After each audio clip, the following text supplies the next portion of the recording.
Next game, Falcons, Jaguars. 9:30 a.m. Eastern kickoff on Sunday in London. That's Wembley Stadium. Jacksonville is -3 across the pond here. Total's 43. Pretty good two-way action on the side in this one. Haven't seen much movement on the spread. We did see a one point move toward the under already. And, well, I don't like the Jags in this spot here. There's a handful of issues offensively. To start, well, they lost their last two games. They scored just 26 total points in those losses, and they obviously failed to cover. Now, the Jags are having a tough time running the football.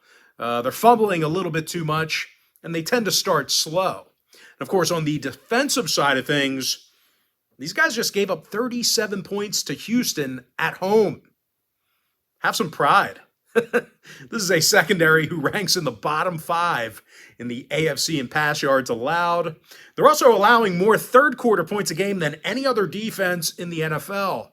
Once again, close out a game. Have some pride. They're facing an Atlanta offense who does tend to score late, and they really haven't turned it over a lot. Now, this Atlanta secondary, this is a top 10 passing defense. Jesse Bates has 24 total tackles, along with 3 interceptions. Meanwhile, linebacker Caden Ellis, he's the team leader in tackles. Feels like Atlanta's going to make this penalty-laden Jacksonville offense very uncomfortable. Injury-wise, Harrison, Jones, Johnson, they're all questionable for this Jacksonville offense. Meanwhile, for Atlanta, they're mostly healthy. For the exception of Cordero Patterson. Keep an eye on him. Now, the Falcons did see 2 out of their last 3 stay under the number. Give me the Falcons +3, under 43. Next ball game, Rams, Colts, 1 o'clock Eastern kickoff. Indy is -1 at home. Total's 46.5. And even though they have won 2 straight, I think the Colts are in trouble here defensively. They're giving up a considerable amount of yards per game, and they've forced minimal takeaways, really not all that opportunistic. And when it comes to the final minutes, well, the Colts tend to give up points late in games. They're facing a Rams team on the other side who's got a top 10 fourth quarter scoring offense, and no real shock, Matt Stafford's in the top 5 in yards per completion. I really think he can do work against this Indy secondary. Now, injury-wise, you may want to look at this offensive line if you're firing on this one. Noteboom and Jackson are both questionable for the Rams. Meanwhile, for Indy, quarterback Anthony Richardson still in concussion protocol. Kelly and Freeze also questionable for the Colts. Now, total-wise, Indy's most recent contest against Baltimore fell under the number. Meanwhile, the Rams on the other side, they saw 2 out of their last 3 stay under the total themselves. Give me the Rams +1, under 46.5. Next game, little NFC East action. Commanders at the Eagles, 1 o'clock East.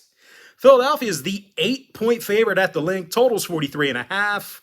Now, we saw a half a point move toward Washington on the side, 2-point move downward on the total as well. Philly opened 8.5 down to 8. Total opened 45.5 down to 43 and a hook. And in my opinion here, no real need to fade Philly in this spot here at home. They're 3-0 against the number, depending on where you're shopping at. And they're also rushing for over 185 yards a game. This O-line really starting to push people around. I'll tell you what, Swift, really looking good in this offense. Seems like a really nice fit. This is a Philly organization that is committed to running. They're averaging a league-high 38 rush attempts per game. They're going to pound it. And that's certainly bad news for this Commanders defense because these guys are in the bottom 5 in the NFC in yards allowed per rush. And speaking of running the football, well, I don't think Washington's going to be doing much of that. They're going up against the number 1 rush defense in the game in Philadelphia.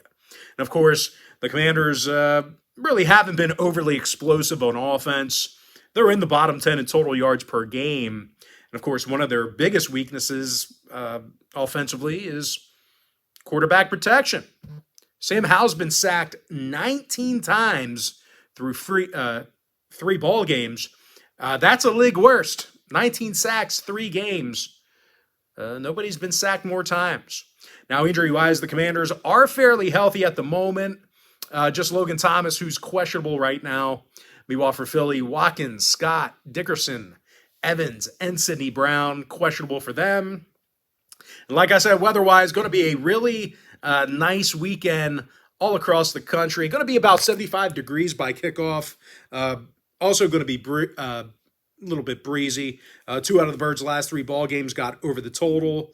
Washington, they allowed 70 total points in their last 2 ball games. Give me Philadelphia -8 over 43.5.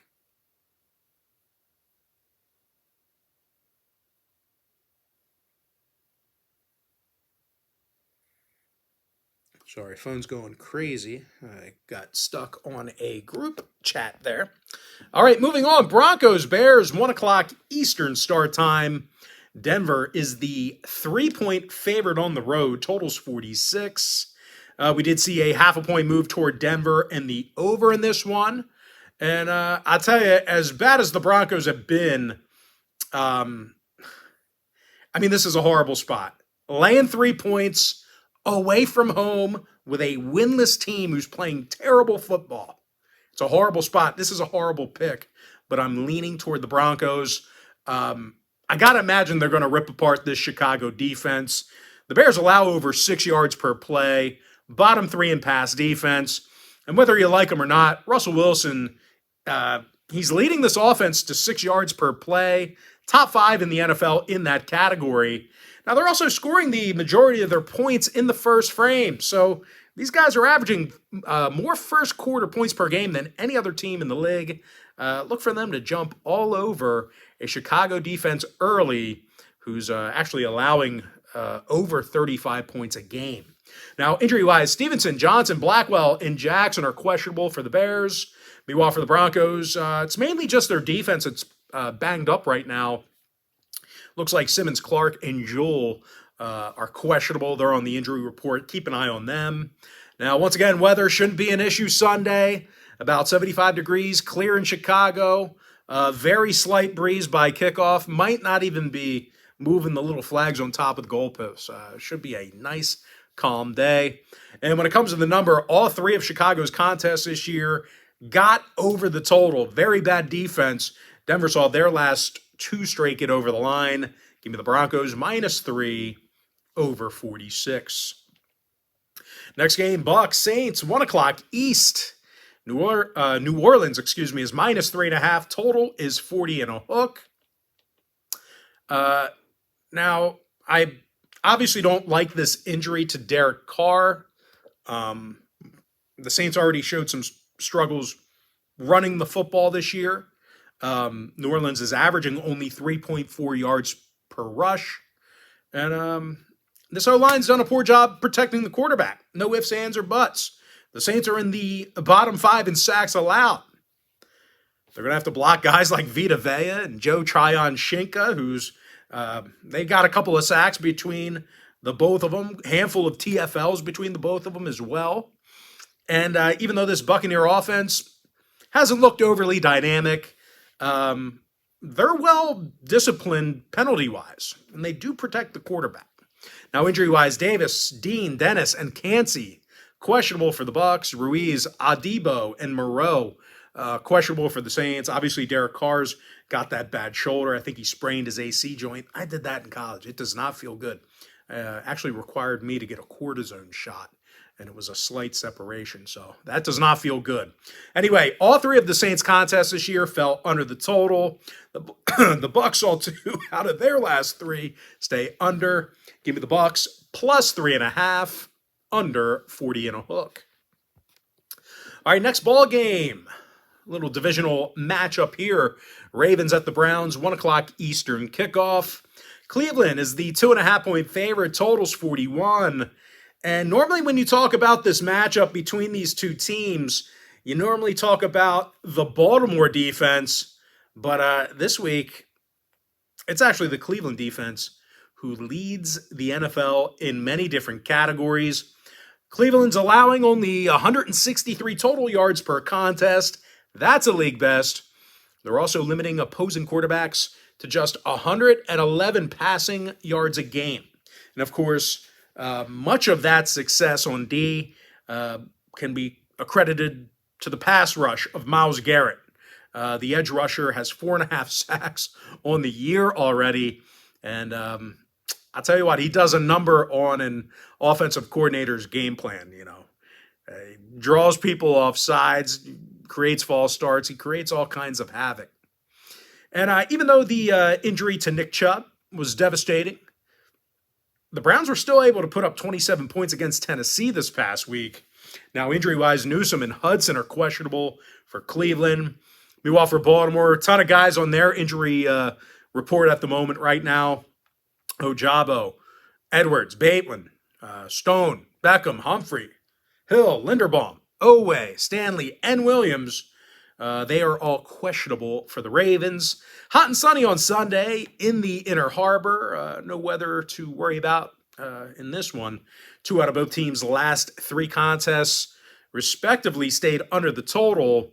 Give me the Browns -2.5, under 41. All right, next ball game. Battle of the winless teams. Vikes, Panthers, 1 o'clock East. One of these teams will be winless in 4 tries after this game. Anyway, Vikes, Panthers, 1 o'clock East. Minnesota's laying 3.5 on the road. Totals 45. And I really hate this number for a winless team on the road. And even worse than that, I definitely hate this number for a team who's taking money right now in the sports books this week, and they yet haven't covered a point spread this year. The Vikes are 0-3 against the number this season at most shops, and they're taking money this week. That's incredible. And it's mostly been because of their defense. They allowed 62 total points in their last 2 outings. We're also letting opposing quarterbacks complete 76% of their passes against them. And that should fare well for a Carolina team who is committed to throwing the football with their rookie. The Panthers are slinging it 43 times a game. That's nearly a league high. When it comes to running the football, the Panthers are gaining over 4.5 yards per touch. Now, I get that Bryce Young is hurt right now. You didn't think I was going to mention that. You're like, oh, man, he's just going to overlook that. Bryce Young, he's banged up. He's hurt. He's got that bad ankle. Might not play. There's a chance he won't suit up. But when it comes to this Carolina organization, these are the games you have to have. When a winless team travels to your house and you don't have a win yet, you've got to take advantage. I think this medical team is going to do everything they can to get them healthy. But hey, listen, not for nothing. I think, even if they have a backup in there, I think they're still going to sling it. I think they're committed to throwing the football. Now, injury-wise, Mingo, Louvieux, and Woods, they're all questionable. Meanwhile, for Minnesota on the other side, Metellus, Bradbury, and Davenport are questionable for them. Once again, weather-wise, beautiful day. Going to be a nice day in Charlotte on Sunday. Mostly sunny, 77 degrees by game time. 2 out of both teams' last 3 contests, respectively, stayed under the number. Give me Carolina plus 3.5, keeping this one close, under 45. Next matchup, Steelers, Texans, 1 o'clock East. Pittsburgh is minus 3.5 on the road, totals 42. And for some reason, I don't think the Steelers are going to cover here. They're in the bottom 3 in rush yards per game. And when they try to throw the ball, well, Kenny Pickett's completing just 59% of his passes. Now, defensively, there really aren't many teams allowing more yards than Pittsburgh. The Steelers are giving up nearly 400 total yards per game. And they're facing a Houston team who's got no qualms about airing it out with the youngster. Houston's in the top 5 in completions, and he hasn't turned the ball over yet. Now, defensively, the Texans really do tend to hold firm in the final minutes. They're in the top 3 in the AFC right now in fewest fourth-quarter points allowed. Perryman and Tu'o, they have nearly 40 tackles between the both of them. They're facing a Steeler offense who's in the bottom 5 in fourth quarter scoring themselves. Olszewski, Robinson, and Daniels are questionable for the Steelers. The punter, Presley Harvin, he's also battling a hammy, so keep an eye on him. That could mean very bad things for this Pittsburgh special teams. Not only is the punter, he's the placeholder for kicks. Now, Houston-wise, Petre, Perryman, Tunsil, and Thomas, they're questionable. The Texans did see their last two straight get over the total. They scored 57 total points in those ball games. Give me Houston plus 3.5 over 42. All right, next ball game. The matchup everybody wants to see. Dolphins-Bills, 1 o'clock Eastern kickoff. Buffalo's the 3-point favorite at home. Total's 53.5. And I'll tell you what, I'm curious if the Bills can slow down Miami. The Finns can both pass it and run it. I know everybody thinks about the passing game, but they can run it as well.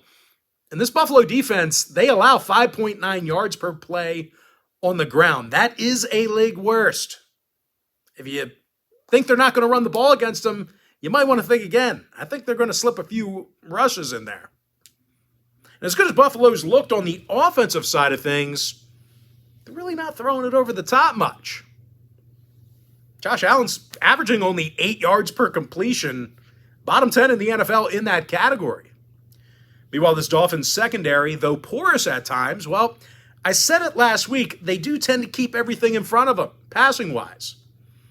These guys are allowing under 9.1 yards per completion. They're in the top 10 in the league in that category. But overall, let's be real, you're not here to listen to me talk about Miami's defense. So here are the offensive numbers. First in yards per game offensively, first in yards per play from scrimmage, first in rushing yards, first in yards per completion, and that's just a couple of stats there. There's a lot more.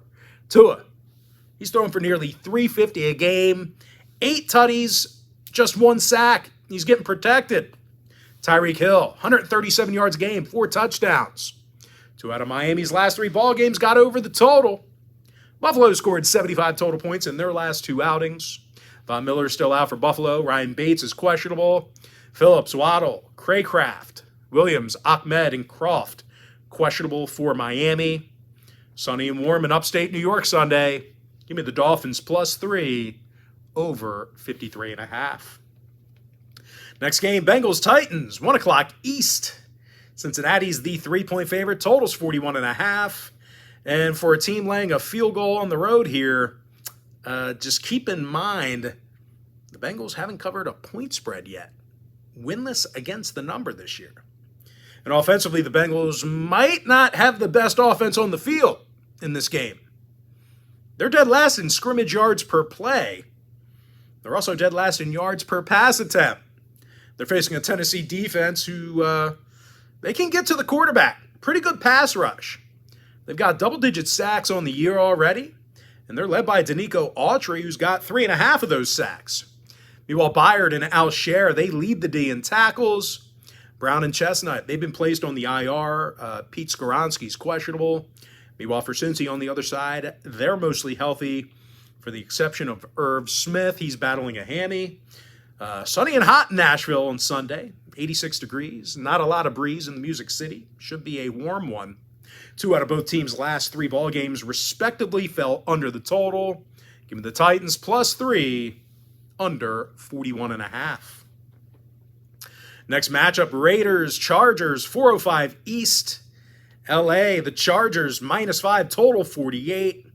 And I am going to reluctantly lean toward the Chargers, even though I think this is a bad number for them.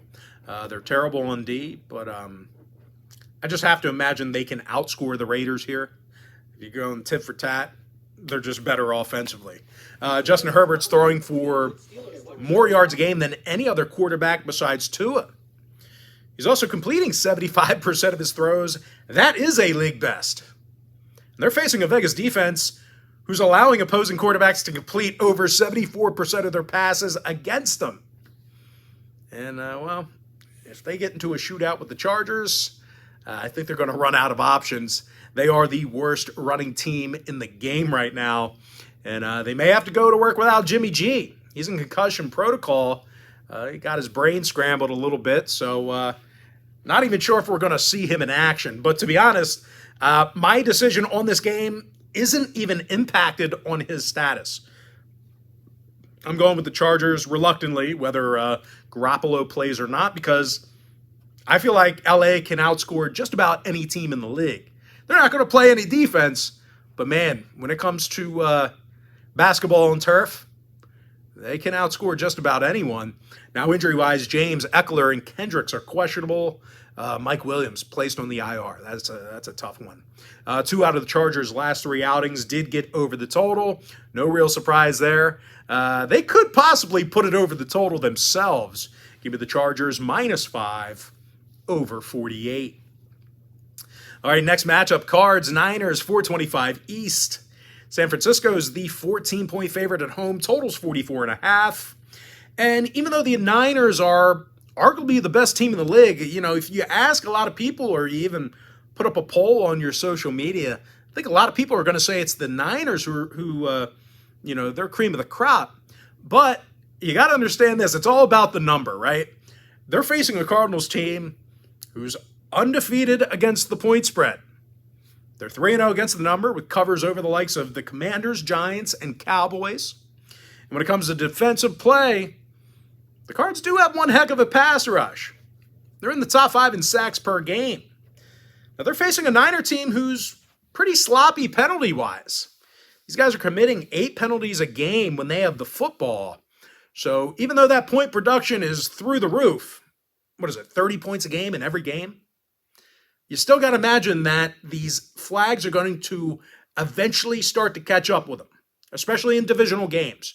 You can't commit 8 penalties on offense playing a division rival. I don't care how bad your opponent is. It can't happen.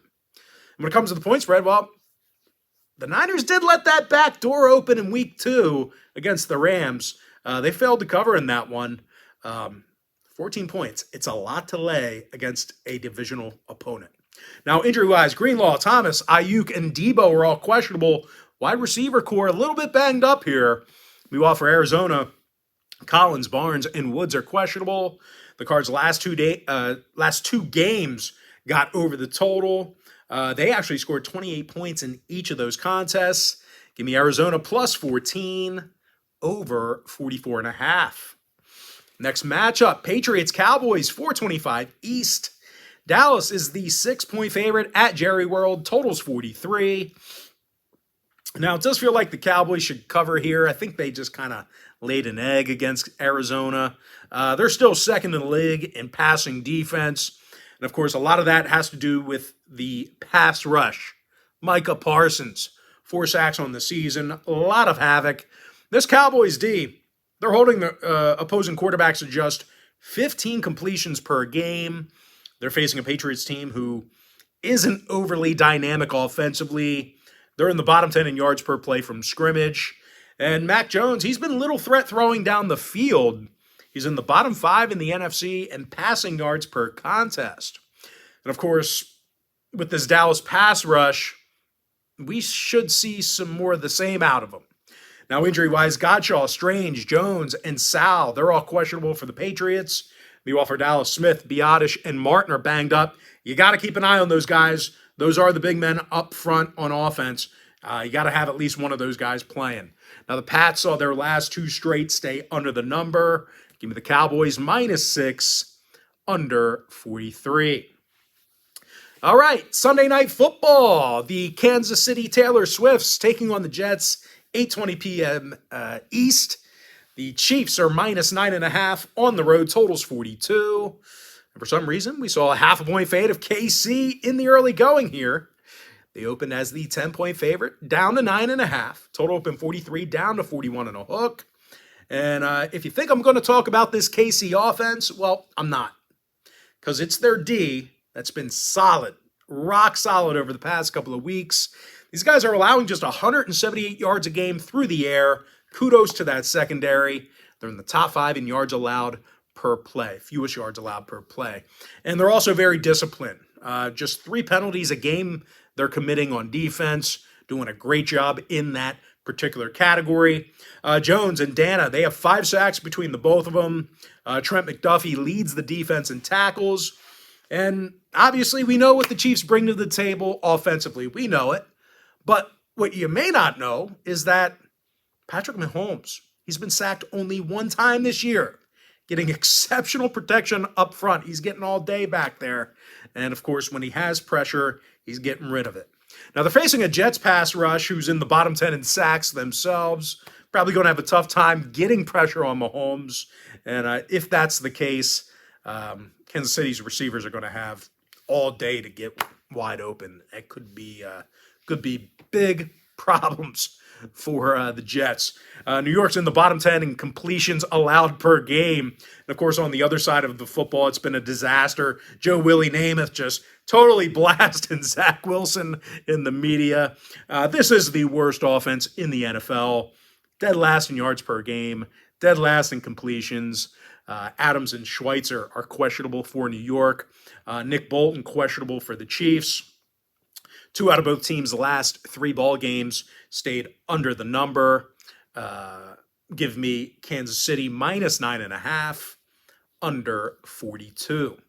And with that, folks, we are going to jump into our next and final matchup for the video. Monday Night Football, Seahawks at the Giants, 8:15 Monday night. Seattle's the 1-point favorite. Total's 46.5. Now, the Seahawks won their last couple of ball games, covers in both of those victories as well. And in those wins, the Seattle offense put up 74 total points. Geno Smith's completing nearly 70% of his passes. Just 1 turnover on the season for Smith, doing a great job protecting the football. When it comes to defensive play, the Hawks are limiting their opponents to just 2.9 yards per rush. They're in the top 3 in the NFL in that category, defending the run very well. Of course, Bobby Wagner and Jordan Brooks all over the field. They have 65 tackles between the both of them. If you need a defensive guy in fantasy, you may want to think about one of those guys. Probably get them on the cheap. Now, they're facing a Giants offense who's a little threat throwing the football. These guys average fewer yards per completion than any other team in the league. And overall, the Giants are in the bottom 3 in the NFL in yards per play from scrimmage. See that? Looked like an orb behind me. Very bizarre. Now, if you think their D is going to keep them in it, just a reminder, these guys are giving up 33 points a night. Now, injury-wise, Neal, Davidson, Bredeson, Ojulari, and Andrew Thomas, they are questionable. Saquon Barkley still nursing that sprained ankle. Meanwhile, for Seattle, Haynes, Disley, Bryant, Cross, Adams, Woolen, Taylor, Jones, and Trey Brown, they're questionable for them. Weather-wise, good weather carrying into Monday. Partly cloudy and mild for kickoff in the swamps. Seahawks, last 2 straight, got over the total. Give me Seattle -1, over 46.5. Sorry, that orb, whatever was flying there behind me, bugged me out. Anyway, let's dive into it. Give me Detroit -1, over 46. Falcons +3, under 43. LA Rams +1, under 46.5. And if you want to see which one of these free picks I actually like the best, you may want to think about signing up for my NFL package on my premium site. The link is in my bio. Eagles -8, over 43.5. Broncos -3, over 46. Tampa Bay Bucks +3.5, under 40 and a hook. Browns -2.5, under 41. Panthers +3.5, under 45. Houston +3.5, over 42. Dolphins +3, over 53.5. Tennessee Titans +3, under 41 and a hook. LA Chargers -5, over 48. Arizona Cardinals +14, over 44.5. Cowboys -6, under 43. Kansas City -9.5, under 42. With my next and final free pick for the video, give me the Seahawks -1, over 46.5. And with that, folks, that's going to do it for me. Don't forget to check me out on my website. If you guys do end up getting a membership here today on patreon.com/BrockPage, you're going to get access to that membership every single day for the next 30 days. And as an added bonus, guys, you're also going to get access to all of my cheaper memberships absolutely free. they're going to be included with your purchase. That's why I always tell folks that Chairman Package, it's a full access, all-inclusive membership. It gives you access to every single personal play of mine, every single package, every single day for the next 30 days. As an added bonus, guys, you also get access to my Chairman podcast absolutely free. It's included with your purchase. But most importantly, guys, got to thank you for joining me right here on YouTube. Really hope you enjoyed all this great free content, all this great free information. With that said, folks, happy Wednesday to you. Happy hump day to you. And I look forward to seeing you later on today on my premium page at patreon.com/BrockPage.